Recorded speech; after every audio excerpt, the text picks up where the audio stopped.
Yung ba, hindi ko pa dapat to ipopost. Hindi ko pa dapat to ipopost. Pero nasira nito ang mga plano ko. Hindi naman ako ganito eh. Hindi naman sana ako ganito, pero grabe ang ginawa nito. Kasi itong Milky Avocado ng Hello Bloom, kilala niyo may-ari, di ba? Sikat eh. Kilala niyo may-ari, pakitag nga siya, Miss Kiray. Alam mo ba, na itong Milky Avocado mo, na merong hydrolyzed marine collagen, tapos stevia pa ang ginamit mong sweetener, grabe. Sirang-sira ang plano ko. Kung nakita niyo yung first video ko, di ba? Sabi ko, after 7 days, i-review ko to. Pero hindi ko na matiis eh. Alam ko maraming bumibili nito kasi.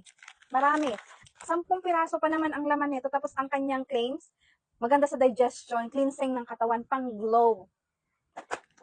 Grabe. Hindi ko na matiis tong hindi i-post kasi day 1 pa lang. Day 1 pa lang. Day 1 pa lang. Ramdam ko na ang effect niya. Sa 10 piraso, tingnan nyo ilan na lang ang laman. Akala ko nga once a day lang. Pero, nagustuhan ko ang lasa. Ang sarap niya.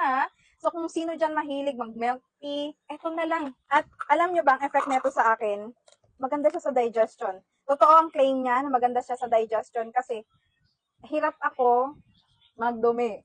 Pasintabi dyan sa mga kumakain. Opo, nahihirapan ako sa pagdumi lately. At yun nga, di ba? Sa una kong video, bloated ako. As in, bloated. Pero ngayon, ngayon, hindi na masyado. Nag-lessen din ang aking cravings dahil dito.